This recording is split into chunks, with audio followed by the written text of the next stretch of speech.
sejam todos muito bem-vindos. Iniciando aqui as apresentações, esta é mais uma live do ciclo de lives da Resistência Cultural. Essas lives são realizadas ordinariamente às quartas-feiras, às 20h30. Excepcionalmente serão às quintas-feiras, mas no geral às quartas.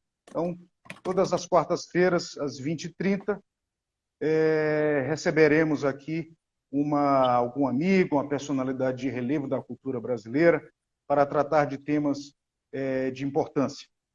E o convidado de hoje é um caro amigo, professor Luiz Carlos Ramiro Júnior, meu amigo já de alguns anos, interlocutor intelectual, pessoa que eu sempre prezei, sempre respeitei muito pelo saber e pela integridade.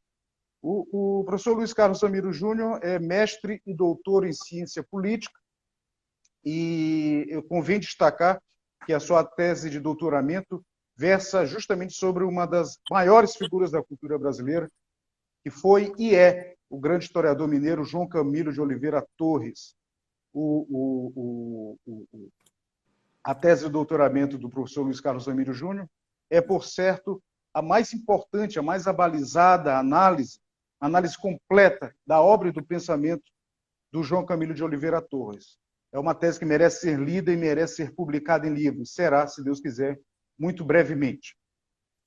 De par desse perfil acadêmico e intelectual do professor Luiz Carlos, há que se falar também, há que se destacar também a sua faceta de atual presidente da Fundação Biblioteca Nacional, em cuja importante instituição, estreitamente ligada à cultura brasileira, como todos nós sabemos, uma das mais tradicionais da nossa pátria, o professor Luiz Carlos vem desempenhando papel de relevo muito importante, principalmente por estarmos no ano do bicentenário da independência do Brasil.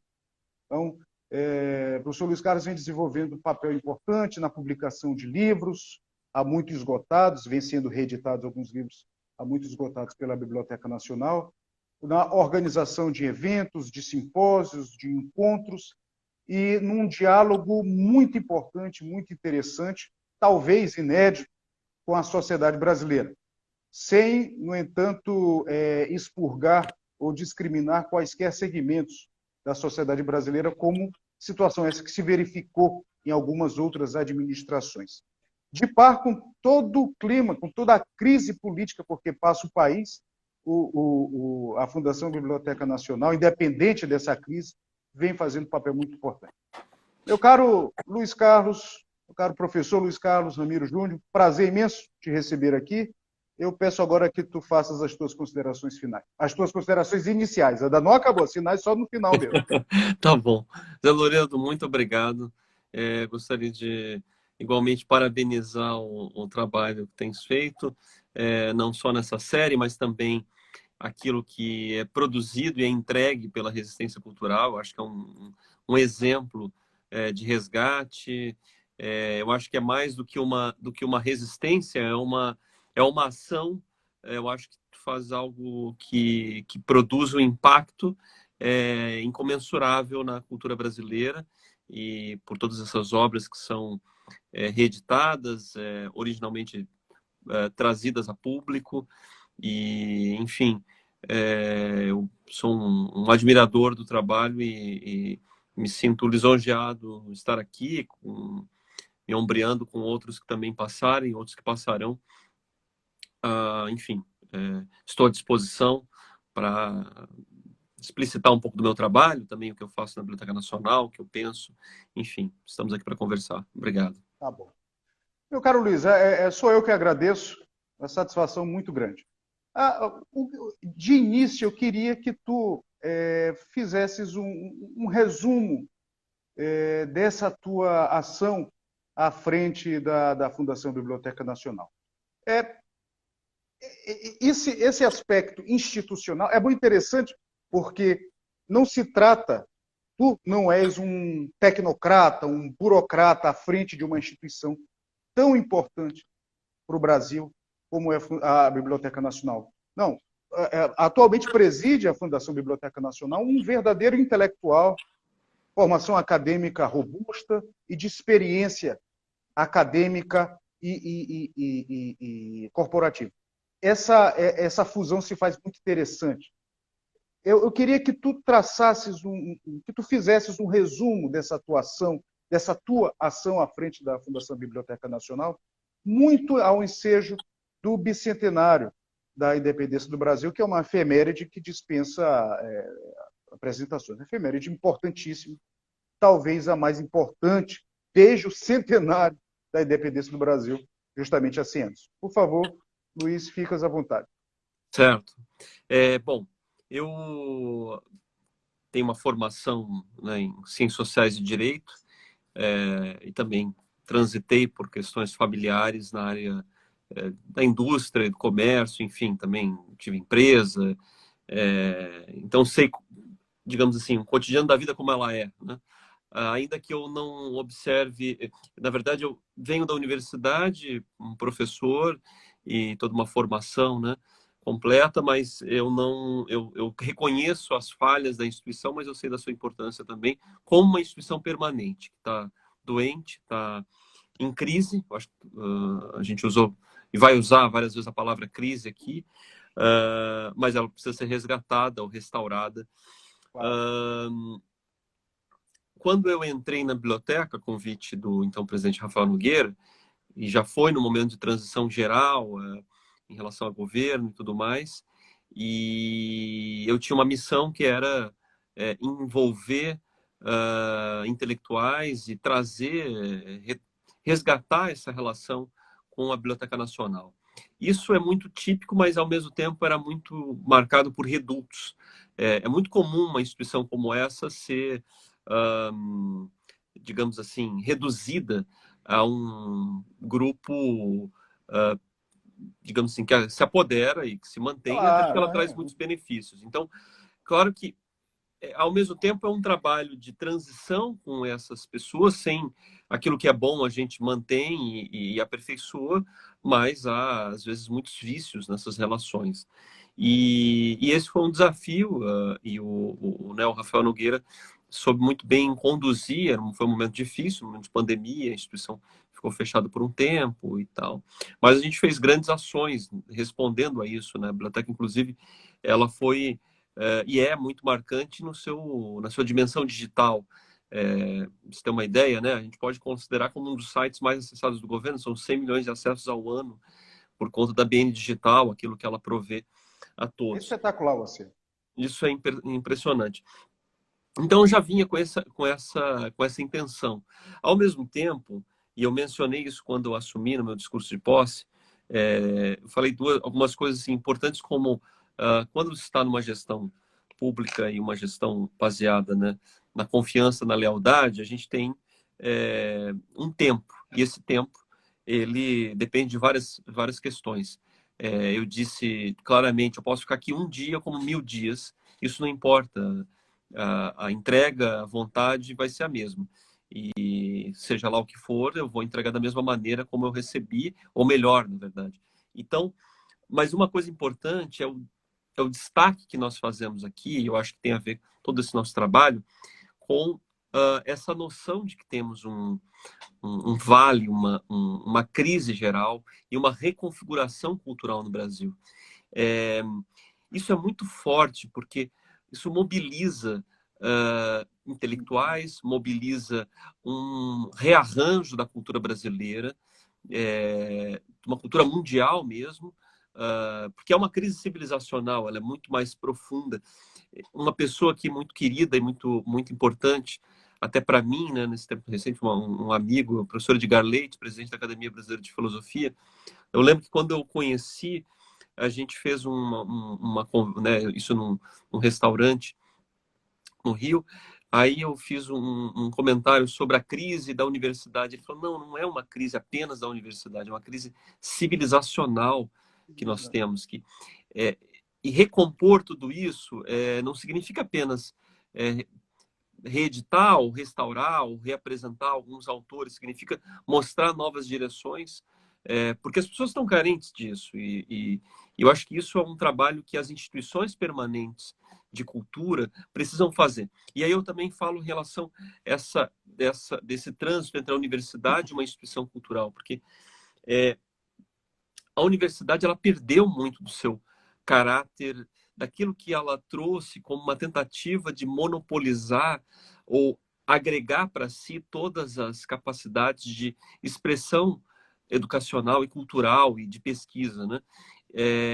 Isso se perdeu de alguma maneira pelos seus próprios, pelo seu próprio exagero, eu diria. Mas isso não significa reduzi-la, né? Ao contrário, eu acho que o que nós tentamos fazer em relação à Universidade, à Biblioteca Nacional, é mostrar que instituição como a Biblioteca Nacional, assim como os institutos culturais, institutos históricos, as academias de letra locais, os arquivos municipais, os arquivos nacionais, enfim, estaduais, né, como o Arquivo Nacional, etc., tem um papel de patamar da cultura e da educação mesmo brasileira, porque há coisas que nós fazemos. Por exemplo, hoje de manhã eu estava numa reunião com um grupo de história da matemática, que envolve uma série de pesquisadores do Brasil inteiro. É um tema importantíssimo, assim, que não é apenas retomar um matemático muito constrito a um tema, mas, por exemplo, a gente falava de um dos matemáticos que fez parte era próximo tanto do Gustavo Capanema quanto é, do Francisco Campos, e que tem cartas que, na verdade, o tema não vai muito além da matemática, vai sobre a história constitucional brasileira, ou política, enfim. Então, mas como, na verdade, havia uma vontade de se aproximar da biblioteca por encontrar esse lugar, esse patamar, na verdade, que é de todos. Uma referência. Uma referência. Uma referência social. Exatamente. Então, é um trabalho. E, na verdade, é uma retomada, porque isso já se fazia, uma base para as grandes discussões, para os grandes debates. Eu acho que eu tenho também uma intenção de trazer, por exemplo, muita discussão precisa ser feita. Há muito tempo não se discute o Estado brasileiro. Muito tempo não se discute o que significa a reforma do Estado brasileiro, o que significa rever o papel do Estado. A gente fica diante assim de mais liberal, mais progressista, mas qual é o papel dessa máquina, né? E ao mesmo tempo, como é que nós pensamos aquilo que é permanente? Hoje, agora à tarde, nós recebemos uma visita muito instigante, né, de um escritório grande, né, que fica entre Rio e São Paulo, de advogados, e uma visita especial. E eu falava, olha, nós vamos passar, né, por mais poderoso que seja qualquer um, nós vamos passar, mas essa instituição aqui vai completar 212 anos. Então, eu lembro que uma vez todos os dias nós recebemos demanda para filmar dentro da biblioteca, porque o prédio é muito bonito, é um prédio muito impactante, o prédio principal, né? O prédio sede. E aí uma vez uma diretora disse que a Globo queria filmar isso, não sei o quê, aí um constrangimento para você dizer não, porque alguém muito grande, sempre tem aquela coisa. Aí ela disse uma coisa até muito firme, de alguém muito sólido, né, no seu lugar: olha, para mim a Globo é passageira, isso aqui é permanente. Então, eles têm que se dobrar a nós e nós não a eles. Então, claro, mas não era uma empáfia assim de servidor público, era alguém que sabia do valor daquilo, da profundidade daquilo e como aquilo precisa ser preservado. Histórico e cultural, da importância da Biblioteca Nacional para o Brasil, para a nossa história. Perfeito, perfeito. Então, assim, o que eu penso em relação ao legado é deixar um pouco isso. Então, justamente, perceber que há um grande problema cultural no país e no mundo, e como nós precisamos reencaixar algumas peças, reapresentar, e também ser um lugar de discussão de novas propostas, de novas construções. E o momento, como disseste muito bem, é propício, né? 200 anos da independência, a instituição, a Biblioteca Nacional, ela é fruto desse liame, porque o Brasil ele é muito único porque ele tem um liame, ele não é algo ex nihilo, na verdade. Então ele tem um liame, e esse liame é fruto de uma relação luso-brasileira. E preservar, observar isso. A Biblioteca Nacional ela funciona como um espelho dessa nossa relação com Portugal, porque nós... bom, o que a gente tem feito até em relação à independência, que é muito, muito particular, é comemorar junto com aqueles que outrora foram nossos colonizadores, no modo didático de falar, mas tecnicamente nunca foi uma colônia propriamente dita, né? Então, isso é muito bonito até. Isso tem nós fizemos no final de junho um debate importante, inclusive dos participantes dessa série da Resistência Cultural foi o conferencista de encerramento, que é o professor Ricardo Vélez Rodrigues, ex-ministro. Ele fez uma exposição como Mendo Castro, Eduardo Franco, enfim, o próprio Edgar Leite, né, que foi um dos anfitriões deste evento. E foi um evento grandioso, está no nosso canal, de fato, pensando, né, eu acho que talvez foi dos momentos mais profícuos de discussão sobre a independência, e a gente fez junto com os portugueses, né? Então, isso é uma coisa particular que o Brasil tem, a sua forma original de superar, na verdade, as crises, porque se a gente pensar todo esse momento de fundação brasileira, como fundação política brasileira, como fundação desses países latino-americanos, surge uma crise de um debacle que surgiu a partir das invasões europeias, antes mesmo de todo um processo revolucionário, e como que nós nos reconfiguramos, né, diante desse dilema.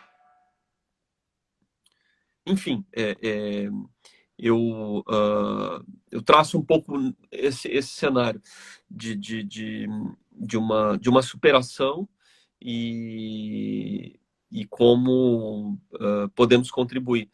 Tu queres que eu fale um pouco assim do que nós temos feito em relação ao bicentenário? Tu ficas à vontade, Luiz. Tu achares pertinente, e certamente o é, ficas à vontade. Tá. Olha, o que a gente tem feito, né? Primeiro, entender a profundidade da data, e não só de uma data como 7 de setembro, mas, na verdade, de um ano ou de um ciclo. Existe um ciclo, na verdade. Esses ciclos, eles podem ser pensados também como ciclos políticos, e há um ciclo político relacionado a esse período da independência. A vida política brasileira ela é destrinchada em ciclos e gerações e eras políticas, né? Há um ciclo da independência que se desdobra em vários momentos. Por exemplo, 1821 já tem ações importantes, né, que vão mobilizando, vão se aproximando, mas antes mesmo a vinda de Dom João, depois 1815 com o estabelecimento do Reino Unido. Agora, 1822 abre-se também um momento aí com mais à frente, 1823 a Constituinte, 1824 a primeira Constituição, 1825 ao Tratado com Portugal, a própria Real Biblioteca é adquirida, né? A muito custo, é o segundo item mais custoso, 1826 a reabertura do Senado, enfim, e aí um contínuo que a gente pode até, enfim, de alguma maneira encerrar em 1831 quando Dom Pedro vai para Portugal. E aí é o momento da regência. Agora, isso traz uma série de reflexões, e o que nós temos feito é desdobrar essas reflexões uma série de discussões diferentes, como lives que nós temos feito, com mais variados assuntos,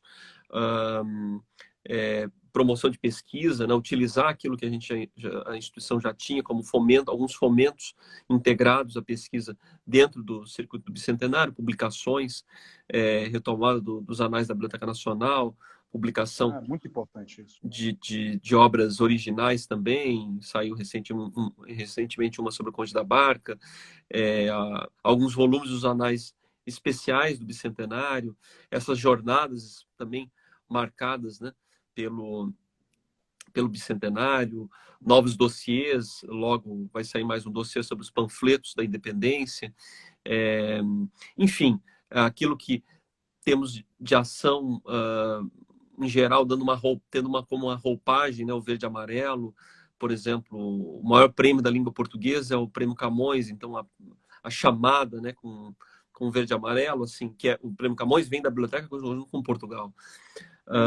O prêmio literário, e enfim, temos uma sorte de ações conseguimos fazer uma exposição marcante dentro do Planalto, isso é algo histórico, né, que a biblioteca fez, uma contribuição, né, para lá em Brasília.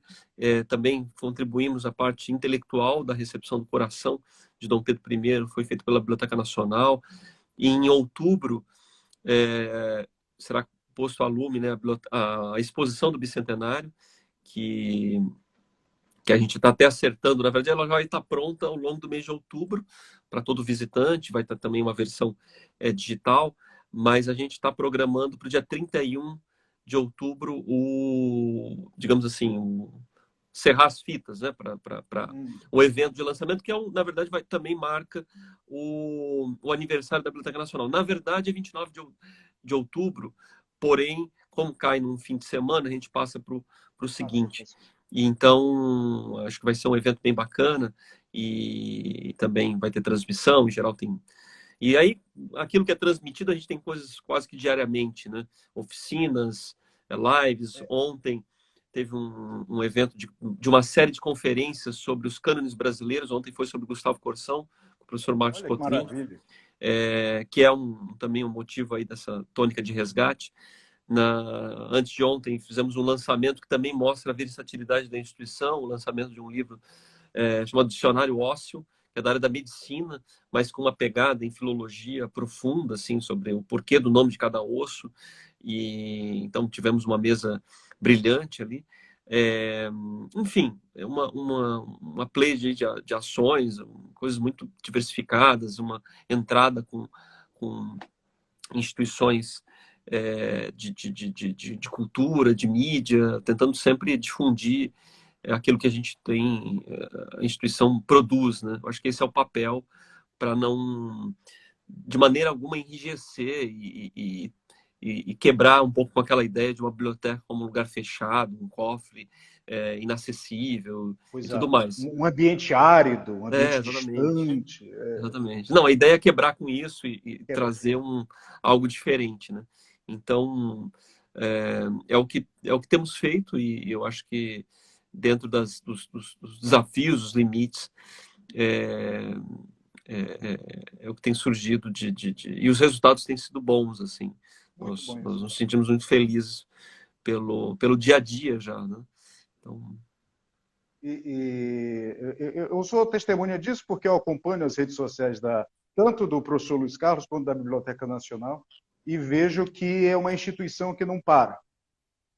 Todo dia tem alguma coisa acontecendo, tem algum projeto sendo implementado e algo realmente muito... algo digno da efeméride que estamos comemorando este ano.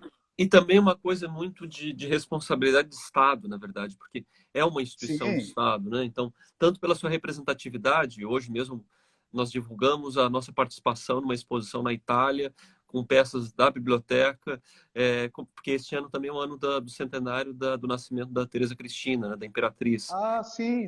Então, tem várias homenagens e tem uma homenagem na Itália, uma exposição em que nós participamos. Isso é uma coisa corriqueira, assim.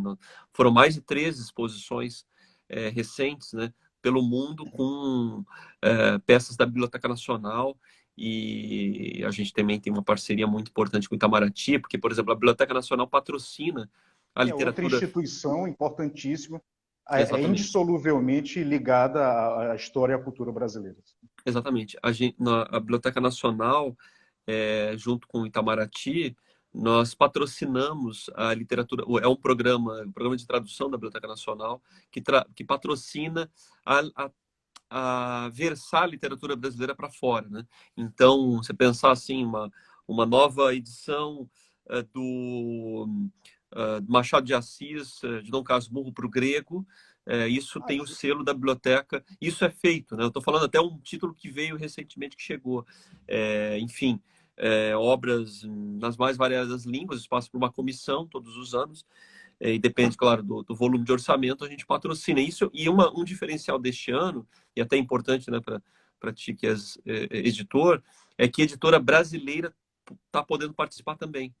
Então, antes era só editora, ou seja, se a Resistência Cultural quiser versar algumas das suas obras, né, em inglês, francês, húngaro, polonês, japonês, claro, aí é avaliado também o tradutor, né? Porque é Interessante, apresentado um muito dossiê interessante. entre editor com editor e tradutor, e passa por uma comissão que a gente monta com, aí Claro. sempre tem alguém do Itamaraty, alguém da Secretaria da Cultura, ela é mista, dá as notas, né?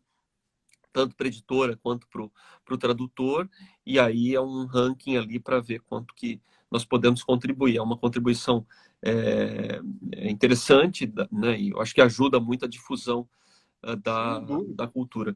E, enfim, isso é um dos programas. E aí, na verdade, a gente colocou um diferencial neste ano do Bicentenário, né? Em relação à independência, assim como as demais ações, aquela ideia de dar uma roupagem, né? Diferente. Mas a biblioteca teve um papel e reconhecido, tanto pela Secretaria da Cultura quanto pela Casa Civil, porque nós participamos desde o início das reuniões que marcaram uma comissão que foi criada, e isso ajudou muito a unir esforços, né? Acho que isso acabou gerando uma série de produtos que precisam ser congregados, até porque muito se fala que nada foi feito. Muito foi feito, mas não há uma reunião dessas Então, expressões, uma mas se fez unidade de comando, né? uma unidade. O que é, há uma conversa, eu até trago isso, né, expresso isso com o Rafael Nogueira, que é atual secretário de Economia Criativa, assim como outros amigos, um necessário centro de memória, ou uma brasiliana da independência, algo assim, porque mesmo instituições hoje com recursos e capacidade de ação, por exemplo, a Câmara Federal fez exposições muito interessantes, uma série de obras, né, especialmente pelo José Teodoro Menck, que é um consultor e um historiador muito balizado. Ele Querido fez amigo também. obras importantíssimas, mas ele mesmo tem um receio de que amanhã muda a gestão da Câmara, como essas coisas acontecem, como não é atividade fim da instituição, alguém, sei lá, jogue fora aquilo lá. Eu Então, estive com ele em Brasília agora, no 7 de setembro. Estive com ele em Brasília e ele me disse exatamente isso. exato, exato.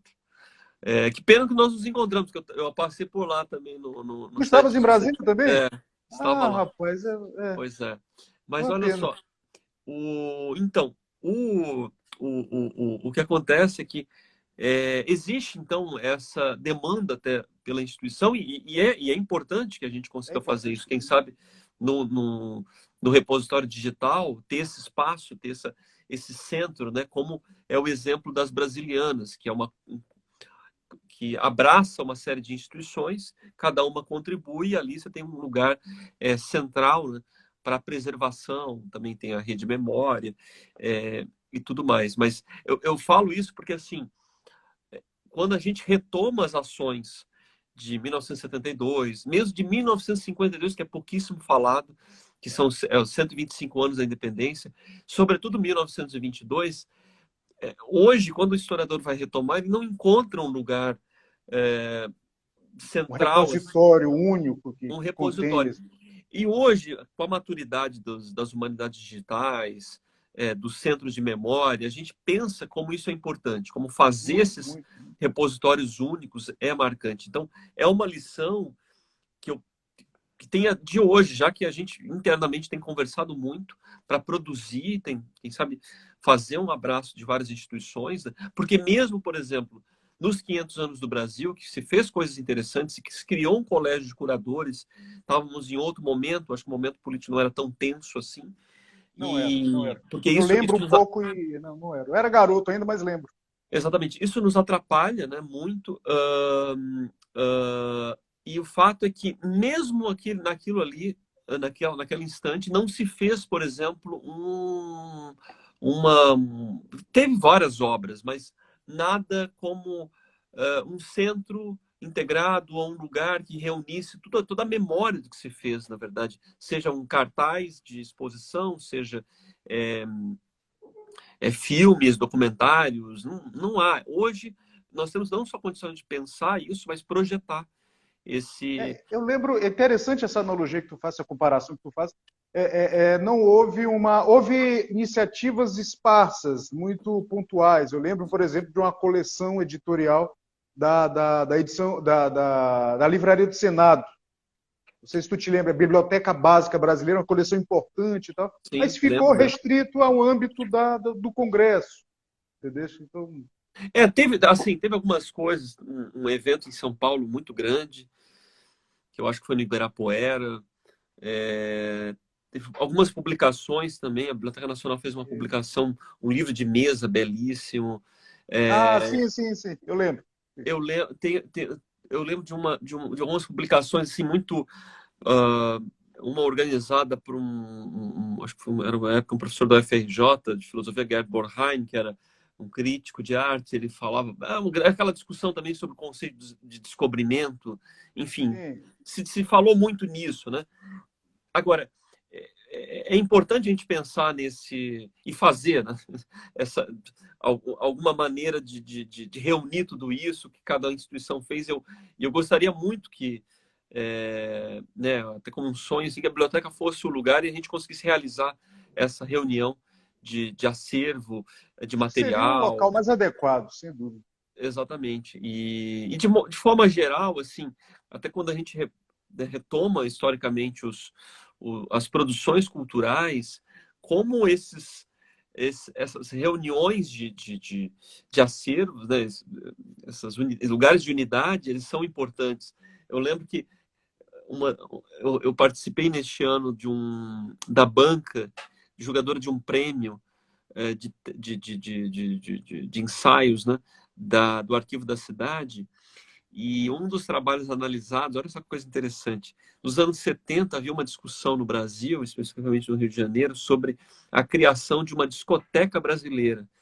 Porque, assim, a gente pensa, bom, a reunião de arquivos, Arquivo Nacional, reunião de livros e, né, outras peças bibliográficas, Biblioteca Nacional. Enfim, você vai pensando, mas o que Sim. você reúne a música, na verdade? Claro, partituras, até mesmo discos, a própria Biblioteca Nacional é um repositório importante, como a Funarte também, mas não há como Biblioteca Nacional, Arquivo Nacional, etc. Não há E aí é interessante uma tese bacanérrima sobre criação de um espaço físico mesmo. Seria como se, sei lá, como se fosse um Spotify entendeu? Com um prédio. E é uma coisa genial, assim, você pensava, eu falei, Sim, caramba, sim, sim. isso não se fez porque as mídias foram mudando, na verdade. E também a individualização da música, mas é algo, hoje mesmo, porque, por exemplo, o depósito legal, ele funciona também para música, né?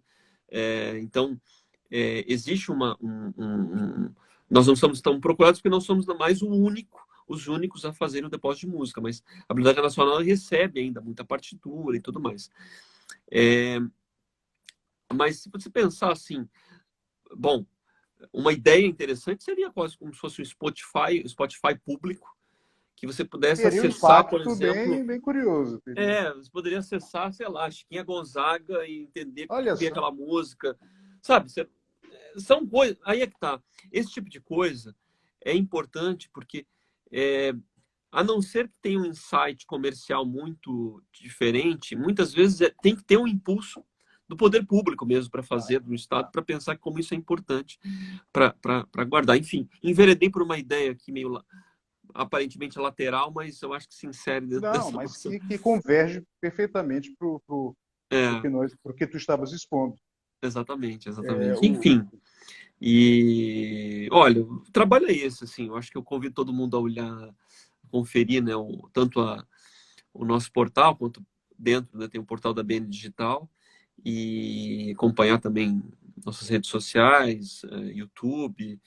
É, eu eu, eu falei, né, mesmo, eu mesmo posso atestar a importância e variedade do acervo digital do site da Biblioteca Nacional. É espetacular. Se encontram coisas de muito valor, de muita. Que não se encontra em outros lugares. sim, sim. Enfim, então tem ali muita coisa e todo mundo pode aproveitar. E a gente tem tentado sempre melhorar, às vezes atingir também uma preocupação de atingir públicos diferentes intelectualmente, de diversidade de interesses. Também temos tido uma aproximação com a área de acessibilidade, então a gente recebeu, né, o secretário para pessoas com deficiência, Cláudio Panoeiro. Neste evento de segunda-feira, a banca, primeira fala foi da representante do Instituto Benjamin Constant, né, que é voltado aos cegos. Então, é um interesse também muito grande de É importante também. enveredar por essa e pensar, né, em ter essa compreensão de diversidade. Isso é importante. Eu aproveito, Luiz, para convidar quem nos ouve a que se inscrevam e vejam o material constante no canal de YouTube da Biblioteca Nacional. Tem muita coisa boa lá, muita coisa interessante. Além do acervo, do site e das redes sociais. Quem quiser ter uma ideia do que o professor Luiz Carlos vem expondo agora para a gente, siga as redes sociais, tanto dele quanto da Fundação Biblioteca Nacional. Mas olha, meu caro Luiz, eu só tenho a te parabenizar, não só por te conhecer, por ser editor, mas como brasileiro. A gestão do professor Rafael Nogueira foi muito importante também. E tu vieste nesse intuito de continuidade, de uma orientação geral governativa, e tu te saíste muito bem, sobretudo ao ensejo do bicentenário. Isso realmente é uma instituição modelo, Fundação Biblioteca Nacional, e a orientação que vocês imprimiram a ela foi das mais felizes, das mais fecundas. Meu caro Luiz, agora, eu disse no começo que tu não te limitavas a ser uma pessoa do mundo corporativo, do mundo tecnocrático. Não. Temos hoje à frente da Fundação Biblioteca Nacional um intelectual de respeito, de relevo, formação acadêmica robusta. Lembrando que o professor Luiz Carlos tem um livro publicado sobre a questão religiosa no Brasil. Foi publicado este ano, não é, Luiz? Ou ano passado? Agora, Ano passado. Ano passado, foi publicado ano passado, um livro que se originou da dissertação de mestrado do professor Luiz Carlos. Um livro muito importante também. Acho que saiu pela editora Apris. Não, esse saiu. Não, o Apris foi um outro sobre pensamento político, com outros amigos, mas esse foi pela editora Jaguatirica. Ah, tá bom. Então, procure esse livro que é muito bom também. Eu já li esse livro, li os originais e posso atestar a qualidade desse livro. Agora vamos tratar de um assunto que pode não parecer, mas que, num certo sentido, é correlato àquilo que vínhamos falando há pouco. Eu disse no começo que o professor Luiz Carlos se doutorou em ciência política com tese acerca de uma das maiores expressões da cultura brasileira, que foi e é o historiador João Camilo de Oliveira Torres. Um historiador de grande importância, era um conservador, um monarquista, um homem que pensou o Brasil, tentou diagnosticar os fatores de crise brasileira, crise sistêmica, não só uma crise econômica, não só um fenômeno localizado, uma crise sistêmica, global. E também, a partir disso, o João Camilo de Oliveira Torres intentou, a partir desse diagnóstico, ele intentou a construção de elementos, por assim dizer, que pudessem superar e, portanto, superar a crise, a fim de restaurar a cultura brasileira. Isso é perceptível na obra do João Camilo de Oliveira Torres. Quem conhece a obra sabe do que eu estou falando. Ele escreveu livros importantíssimos, A Democracia Coroada, Os Construtores do Império, uma obra pouco falada, viu, Luiz, que eu acho das mais importantes dele, que é a Interpretação da Realidade Brasileira, um livro primoroso, de uma atualidade impressionante. Escreveu um livro sobre o presidencialismo no Brasil, sobre a formação do federalismo no Brasil. Tem um livro de uma disciplina das mais espinhosas, que é a história, a teoria da história, a filosofia da história, que é aquele livro intitulado Teoria Geral da História, um livro que pode parecer heterodoxo sob certos aspectos, mas que parte de uma visão cristocênica da história. Enfim, E o professor Luiz Carlos, o Luiz Carlos Ramiro Júnior, partindo desse entendimento, que, a meu ver, é correto, da obra do João Camilo de Oliveira Torres, escreveu essa tese de doutoramento que trata justamente de crise e restauração, a partir da obra do pensamento do João Camilo. Meu caro Luiz, eu queria que tu fizesses uma exposição do tema geral da tua tese de doutoramento, que que me parece ser muito a propósito, tanto de modo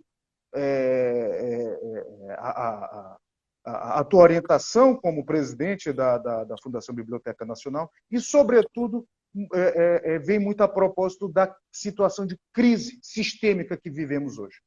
Por favor, Luiz, eu queria que tu fizesse essa exposição. Bom, primeiro, voltando um pouco a respeito até da presidência da Biblioteca Nacional, eu sempre digo que é uma grande responsabilidade e honra, porque grandes figuras passaram pela instituição. Então, é algo que impõe, na verdade, um grande peso. Claro, o hábito faz o monge, mas é preciso também se elevar ao máximo, porque a instituição é máxima. E então é um cotidiano de responsabilidades enormes, né? A gente está falando aí de, enfim, José Montuelo, Capistrano de Abreu, Janice Montemor, Ramis Galvão, uma pleia de pessoas. Rodolfo Garcia foi também? Não? Rodolfo Garcia, um grande importantíssimo, enfim. Completamente esquecido. Completamente Pois esquecido. então. Nós até fizemos ano passado, ano retrasado, uma live sobre uma homenagem ao Rodolfo Garcia, e depois eu participei porque ele é de Ceará Mirim, no Rio Grande do Norte, e eu tenho uma relação com a Academia de Letras de Ceará Mirim, é muito, muito bacana, um pessoal muito bom. Então, fizemos algumas homenagens, mas enfim. Agora, porque falar disso também tem a ver com a tua pergunta, porque o João Camilo de Oliveira Torres, ele faz parte de uma geração de grandes intelectuais. Quando se falava, na verdade, de uma intelectualidade brasileira. Se tu me permites, de grandes intelectuais, de grandes intérpretes do Brasil. De intérpretes do Brasil. E quando eu falava dessa crise da universidade, mais um problema que a universidade também acabou enveredando é que ela circunscreveu a si a intelectualidade. Ela procurou fazer isso de alguma maneira, e a gente perdeu um pouco a noção do intelectual público, né? Porque, primeiro, que é uma dificuldade até de mercado, né? Eu falava, outro dia, eu tive um privilégio, né, de também fazer dois amigos grandiosos, né, que é o professor Dionísio da Silva e o professor Nelson Melo e Souza. O Nelson Melo e Souza, bom, tem 96 anos, né, de uma memória assim. Eu nem sabia que ele estava vivo ainda. Não, ele é vivíssimo, de uma memória incrível e muito engraçado, né? Almoçando com ele falou assim: não, eu me lembro dos almoços dos anos 50. Ele olha para mim, eu acho que você não era nascido ainda. Mas, enfim, mas é uma coisa interessante, a gente começou a falar, eu acho que de Rubem Fonseca, porque ele é meio que parente, né, do Rubem Fonseca, enfim, acho que concunhado, alguma coisa. Ele fala, não, para mim era o Zé Rubem, né? E ele explicando como é que o Rubem virou de professor, era um professor da FGV e conseguiu virar escritor. Mas ele até disse uma coisa importante: naquela época era possível você se catapultar, na verdade, para ser escritor, porque de alguma maneira, às vezes através de algum editor, alguma coisa era pensada e alguém desabrochava e ganhava vida com aquilo. Porque se vendia muito. Diferentemente do que se pode pensar, naquela época se vendia bastante. Se vendia muito livro. Um dos primeiros livros do próprio do Rubem Fonseca vendeu 200 mil cópias. Se falar isso hoje, é uma coisa assim... Imagina, tiragem de 1000 hoje já é uma... Sabe? Já é um feito. Quanto mais 200 feito. Mil. Então, assim, a gente tem né, esse patamar da crise em relação a isso também, como as pessoas estão, né, enquanto intelectuais. É difícil, É um momento muito complicado e, ao mesmo tempo, uma dependência, às vezes, muito grande da classe professoral universitária, né? E isso, acho que circunscreve muita coisa. Eu digo isso porque, por exemplo, o João Camilo, de fato, ele foi até um professor a vida inteira, mas ele não foi só isso, ele fez muitas outras coisas, e, inclusive, servidor público, jornalista, etc. Né?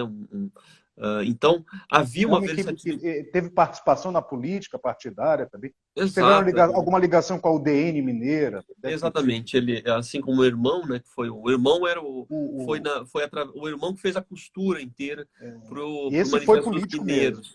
Foi muito político. Morreu muito cedo, né? O Luiz Camilo, mas foi muito central. Então, assim, o João Camilo ele identifica uma época, na verdade. Ele nasce em 1915. Vai falecer, eu diria que não vive muito também, poderia viver mais, falece em 1973, enfim, e ele identifica muito uma época. Ele tinha um problema congênito cardíaco, tu deve saber Isso, disso. exatamente. Os irmãos faleceram cedo também, devido a isso. Ele até foi um pouco mais longe, né, em relação aos irmãos. Agora, por que eu identifiquei o próprio título, né, do trabalho, dessa tese, que, se Deus quiser, né, sai aí em algum momento? Pensamento político de João Camilo, da crise à restauração. Bom, a princípio eu não estava fazendo um trabalho sobre João Camilo, mas João Camilo sempre esteve comigo quando eu fiz o livro, né, a dissertação, depois virou o livro, sobre a questão religiosa, como um importante interlocutor, né, um importante intérprete, como disseste, sobre não sobre o Brasil, mas sobre a vida religiosa e católica brasileira. Também como uma figura intelectual do pensamento conservador, raramente estudado, digamos assim. Hoje eu acho que tem sido mais desabrochado. E aquilo também chamava atenção para pensar a história como uma contribuição essencial ao pensamento político, né? Mas eu estava, na verdade, num trabalho de continuidade da questão religiosa no Brasil. A ideia era, na verdade, pensar como há uma chave de mudança, e aí eu volto ao que eu falei no início, né? Nós temos ciclos políticos, mas nós temos eras políticas. Então, há uma nova era política através da transição monarquia-república. E isso também muda um eixo em relação à vida religiosa brasileira. Então, era entender essa relação entre uma mudança, uma secularização mais profunda do Brasil, e como isso se reacomoda numa permanência de vida religiosa, porque isso ninguém tira de um povo, mas como isso se readequa. Agora, como isso também, esse tipo de abordagem é muito longa, e através, né, da relação, aí tem toda uma circunstância pragmática também de orientação e correria, eu fechei, na verdade, resolvi fechar no João Camilo. E aí surgiu uma nova ideia, uma tese sobre um personagem, sobre um pensador, para identificar uma época, para ver os debates que ele fazia, que ele travava, e daí surgiu essa ideia. Por que da crise à restauração? Né? Porque, de fato, ele não só resume uma época de crise, ele resume uma percepção da vida de crise, porque ele perpassa a vida dele, né, de 1915 a 73, ele vê a maior tragédia humana em relação às duas guerras mundiais, não, na verdade, especialmente a segunda, né? Ele nasce na primeira, mas todo mundo ali daquela geração percebe o resultado e percebe o peso, na verdade, colossal daquilo, e uma certa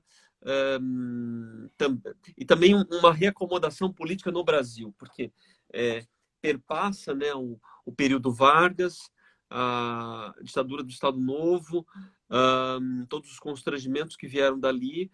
Ao mesmo tempo, ele compreende, ele tem a altivez de compreender as soluções para o Estado brasileiro da equipe do Vargas, porém, ele também convive com uma república que é en passant, né, que é a República de 46, que ela, inclusive, ele reflete muito sobre isso, né?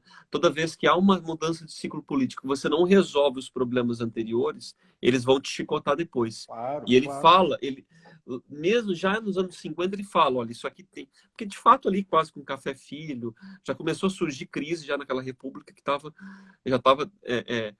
algum momento algo ia, né? Parece que o espectro do varguismo continuou. E mesmo com Exatamente. o suicídio do Vargas, parece que o fantasma do próprio Vargas Tinha aquela continuou coisa, tinha alguma coisa estranha no reino da Dinamarca, né? Digamos assim, é, tinha alguma coisa podre ali. E ele já farejou e dizia, olha, isso se dá porque quando você não resolve, né, esses problemas anteriores. Mas aí é aquela tensão brasileira, porque muitas vezes nós não resolvemos pelo nosso caráter de conciliação. Então, o caráter de conciliação brasileira faz com que muitos problemas sejam paulatinamente resolvidos ou não resolvidos. Você vai passando e vai até retroalimentando aquilo que veio de trás, né? é interessante. Há pouco tu mencionaste o professor Nelson Melo de Souza.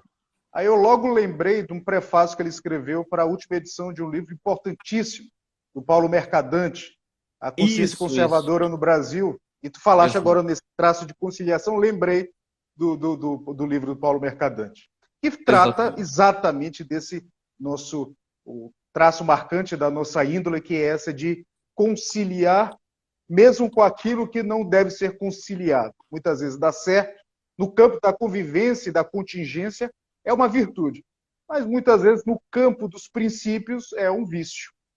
Exatamente. Então, e o João Gabilo reflete sobre essa tensão de alguma maneira. Agora, é um pensamento, uma análise da crise por conta de tudo que ele lê desses autores dos anos 30, dos anos 40. Então, por exemplo, uma figura marcante para ele, né, sobre a crise da legitimidade política é o Guglielmo Ferrero, que era um italiano, enfim, Toynbee, Dawson, ele é um tradutor do Dawson, do Christopher Dawson. Então ele está numa geração, claro, também os autores católicos, né, Chesterton. Então ele está nesse universo, né? Maritain, enfim, ele também é muito próximo do Alceu Moroso Lima e vai percebendo, vai projetando o que eu encontrei, uma projeção de uma restauração do Brasil, porque eu preciso de um reencontro. E eu acho que isso é muito saudável para esse momento que nós temos agora de olhar para a independência do Brasil, porque o Brasil, como o João Camilo olhava e como podemos olhar hoje, precisa de um reencontro consigo mesmo, que é algo quase que psiquiátrico, na verdade. Você precisa, né, reencontrar o seu âmago. E o João Camilo dizia, olha... E ele convivendo com uma série de intelectuais que falavam que a gente precisava de uma revolução, porque aquela geração pressionava muito nesse sentido, né? E ele era uma figura muito simpática com todo mundo, tanto que ele falava todo mundo que era monarquista de direita, mas ele falava também com o Caio Prado Júnior, que era Então, ele trazia algo como não precisa ter uma nova revolução no Brasil, porque o Brasil já teve uma revolução.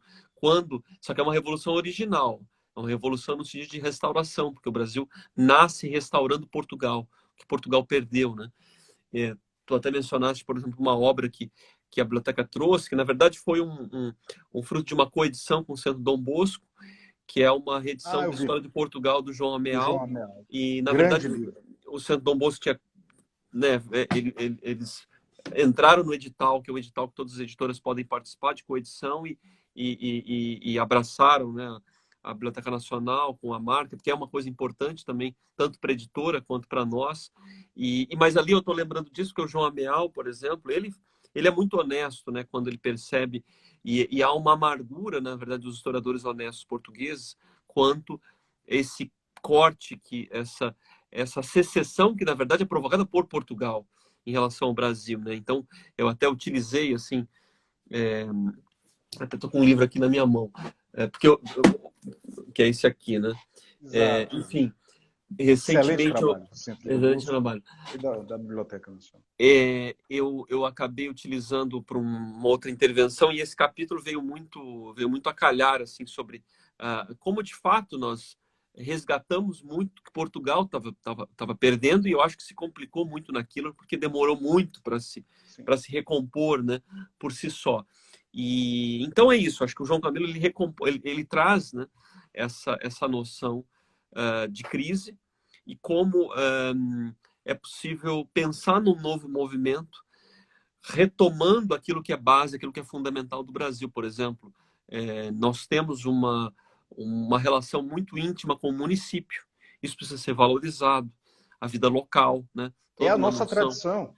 é a nossa tradição, toda a noção de subsidiariedade, a ideia de uma democracia no sentido de relação da autoridade com o povo. Isso não é uma formatação política fria, é algo que, se observarmos a relação do próprio Dom Pedro I com o respeito que ele teve ao consentimento dos municípios e a própria representação da imagem do povo. E é uma coisa interessante, por exemplo, nas representações, tem uma outra exposição que foi feita na Biblioteca Nacional, que está no ambiente digital, que é a Ópera da Independência. E tem uma live, que é a apresentação do Júlio Bandeira, que é o curador, que é servidor da biblioteca. Ele é uma exposição belíssima que ele faz em uma das apresentações, que é uma peça da biblioteca, que é do Debré, né? Aquela aclamação do Dom Pedro. E é muito interessante que, se você comparar a aclamação do Dom Pedro e a aclamação que acontece também em relação a Dom João, quando ele se torna rei, né, com o falecimento da mãe, a aclamação do Dom Pedro é muito mais popular, assim, muito mais forte. A do Dom João é como se alguma coisa... Isso aqui é do Dom João. Isso, perfeito, perfeito. Tem aquela outra também que está no Paço, mas é muito... E aqui do Dom Pedro. Dom Pedro, exatamente. Essa tem massa. Esse aqui é o livro do professor Ibsen, que eu publiquei há pouco. Maravilha. Esse livro foi lançado agora em Brasília. Maravilha. Então, tem algo que diz respeito a uma adesão popular. É muito mais importante, digamos assim, muito mais marcante, claro, essa relação e essa exposição, até esse dossiê que vai sair da biblioteca sobre os panfletos da independência, que revelam, né? Até isso reconfigurou todo um olhar que se tem corrente sobre essa questão de cidadania. A cidadania depende do letramento, mas você tinha no Brasil toda uma discussão oral que, na verdade, circulava por panfletos que eram lidos coletivamente, né? Enfim, isso para dizer que o Brasil tem uma tradição ali democrática, mas nessa relação muito especial entre a liderança e o reconhecimento que a liderança faz, o chefe político faz, ao querer do seu povo, né? Enfim, essa é uma característica. A questão da preocupação que ele teve com a educação também, a forma, na verdade, como ele você mencionaste a obra sobre o presidencialismo, né?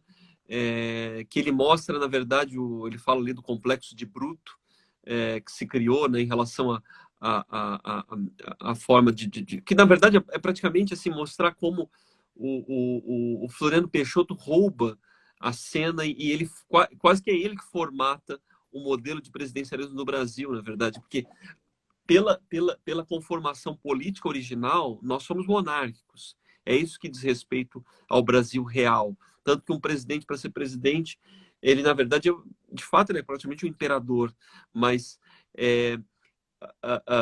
o que se fez foi, e o Floriano acabou cunhando isso, né? Desenvolvendo uma forma de poder bruta, né, que roubou a cena, a expressão do presidencialismo brasileiro.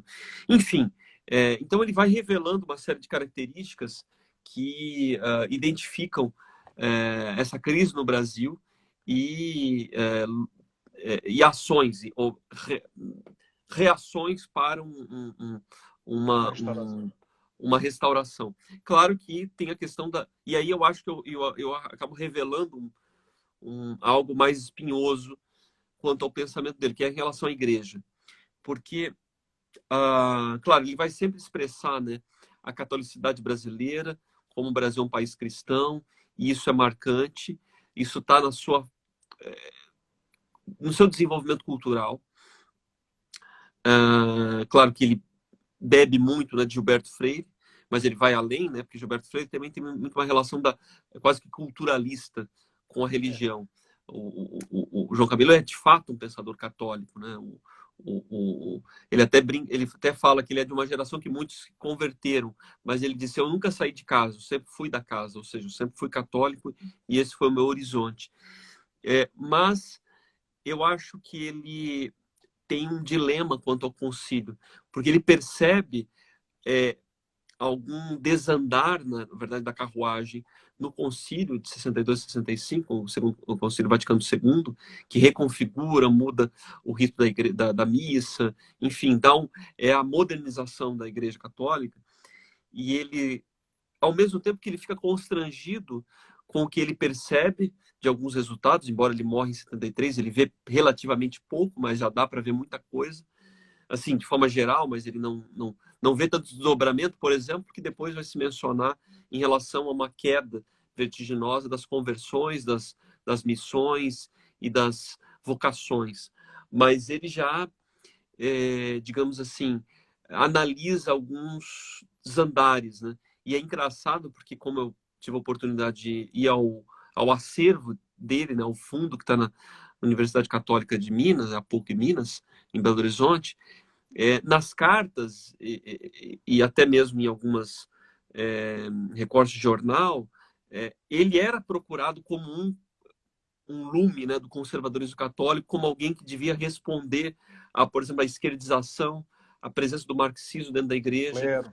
E ele ficava muito tenso porque, ao mesmo tempo, ele não aderia a algo mais radical. Por exemplo, ontem, né, como eu mencionei na Biblioteca Nacional, teve uma conferência que está no canal sobre Gustavo Corsão. Eu tenho um capítulo que eu trato quase como faço um diálogo, na verdade, entre ele e o Corsão. Não existiu, mas embora o Corsão transitava até naquele momento da intelectualidade.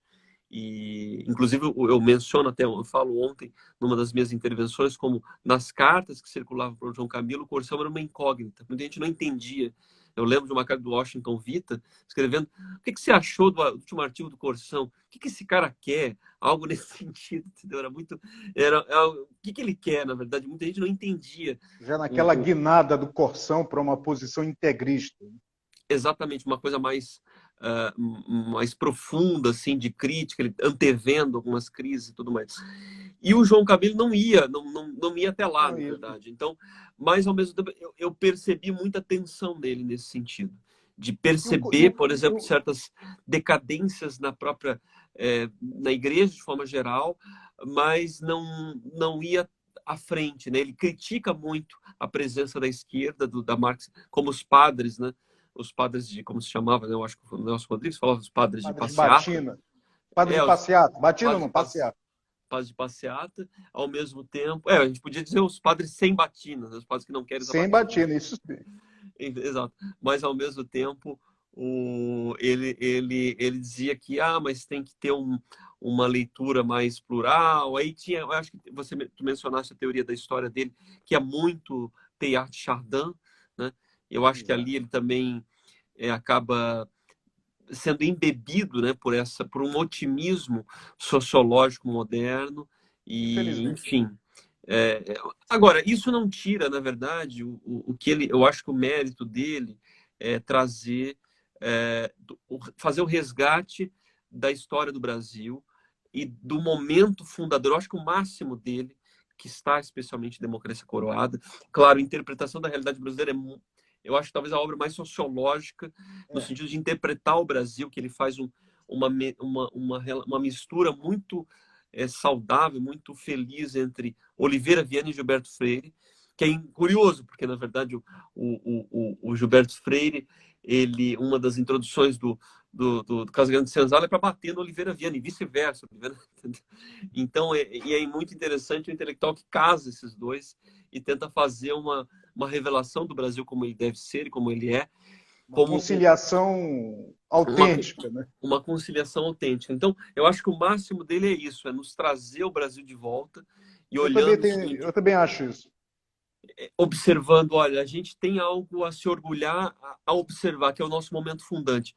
Todo país tem grande caricatura, isso não é nenhum problema. Por exemplo, né, quem leu John Adams, percebe que ele era um crítico, na verdade, ele diz, os Estados Unidos é bruto, é um monte de violência, é uma coisa assim, isso aqui, essa construção que depois pintaram como linda, maravilhosa, é uma mentira, mas a construção que ficou. E os americanos retomam aquilo de forma muito nobre para entender o seu destino hoje, na verdade, porque se não fazer isso, se perde.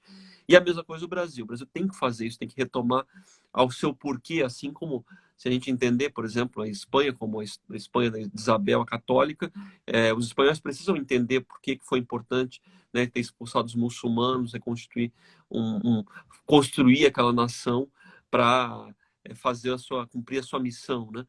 Enfim, assim cada um no seu momento, em relação ao seu momento fundador. E eu acho que o João Camilo traz para mim o máximo dele é isso. Não, muito interessante isso que tu desenvolveste, Luiz. E eu queria frisar um ponto, tu mencionaste um certo aspecto heterodoxo do pensamento de João Camilo, e tu mencionaste a propósito o Gustavo Corsão. O curioso é que, como tu sabes bem, os dois tinham uma formação marritanista. Eles realmente eles eram o que ao século XIX se chamava de católico liberal.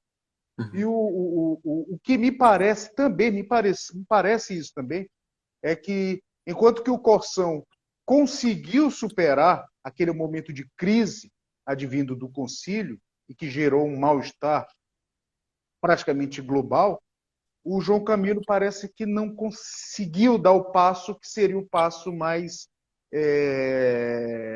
correto, o passo mais autêntico de um católico com mínimo de honestidade, sem querer sem querer aqui cair numa posição sectarista, né? Eu acho que em parte disso que tu estás falando, ontem o Marcos Cotrim resolveu, que é o seguinte, o Corsão, ele conseguiu ter uma característica de vida como um outsider sem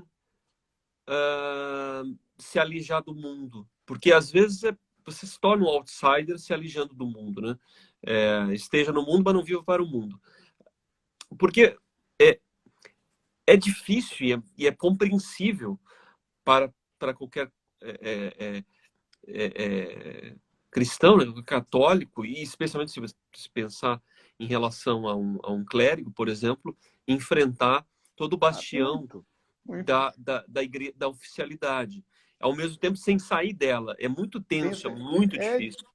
Muito difícil. Então, é claro que no Brasil, né, no mundo, né, dois heróis aí desse momento, que foi do Antônio Castro Maia e Dom Lefebvre, que na verdade até heroicamente sustentaram, né, quase que eu diria até santamente, esse peso todo de enfrentar. Então, a característica do Corsão conseguia fazer isso. Não era tão simples para intelectuais religiosos que estavam tão relacionados. Porque, por exemplo, o João Camilo, ele dirigiu por muito tempo o Diário de Minas. O Diário de Minas, e aí a gente percebe o Diário de Minas, que depois foi comprado pelos Diários Associados. Hoje, o Estado de Minas é subproduto, de alguma maneira, assim, né? Ele incorporou o Diário. Mas o Diário de Minas, ele era originalmente um diário católico da própria diocese, e ele chegou a ser o maior diário católico da América Latina nos anos 50. Era uma coisa assim espetacular, na verdade. Então, uma voz que vinha da autoridade da própria igreja, e eu digo isso porque o João Camilo foi muito tempo de editor. Então, ele tinha uma relação. Tu conheceste também, mas eu lembro que eu conheci depois de ti, não? O filho do João Camilo, o próprio João Camilo de Oliveira Torres seu João também. Camilo, saudoso seu João Camilo. O seu João Camilo, e ele dizia que não, o sonho do meu pai era sempre morar na casa do bispo, na verdade. Então, de tão ele brincava assim, de tão carola, quase, de tão aderente, né, à igreja. Então, ele, não, meu pai sempre quis morar na casa do bispo. O sonho dele é ficar com o padre. Eu acho que concorreu muito a própria questão do temperamento. Corção era muito mais aguerrido. João Camilo Uhum. Mineiro, Sim. mais moderado, sossegado. Isso acaba tendo uma influência muitas vezes importante. Mas olha, meu caro Luiz, antes de tudo, já estamos nos encaminhando para o final. Eu queria te agradecer muitíssimo pela tua disponibilidade, por teres aceitado ao convite para esta conversa sobre tanto os rumos da Biblioteca Nacional quanto os rumos da própria cultura brasileira. Eu acho que ambos os temas se correlacionam de uma maneira muito precisa, muito premente. Te agradeço muitíssimo Uhum. e se tu tiveres ainda alguma consideração final a fazer, por favor, ficas à vontade. Não, eu só tenho a agradecer e, enfim, demorou um pouquinho, me atrasei, mas eu acho que deu certo. Espero que Deu depois certo? Claro que as deu certo. pessoas possam conferir. Se não ficou alguma coisa clara, depois a gente pode voltar a conversar. Enfim, são temas muito importantes que a gente pode se aprofundar aqui em cada um deles, falar horas e ficar batendo um papo, e, enfim. É isso mesmo. Cada um dos aspectos levantados são um pequeno, aliás, um grande universo, Exato, uma, exato. uma situação. Mas é isso. Meu caro Luiz, te agradeço muitíssimo. Peço a quem nos assiste, sigam as redes sociais do professor Luiz Carlos Ramiro Júnior, tanto para saber das ações da Biblioteca Nacional, quanto para saber de sua atuação como professor, como intelectual público. Agradeço muito a todos. Peço desculpas por quaisquer incidentes que teriam ocorrido, e ocorreram alguns incidentes no começo, tanto é que viemos em cima da hora do YouTube para o Instagram, mas acho que deu certo. Esta live vai ficar gravada no canal de YouTube da Resistência. Quem quiser assistir, por favor, vai ser uma honra. Assistam, comentem e divulguem. Grande abraço a todos, grande abraço, Luiz. E é isso. Tchau, Viva tchau. Um Cristo Rei. abraço. Até mais.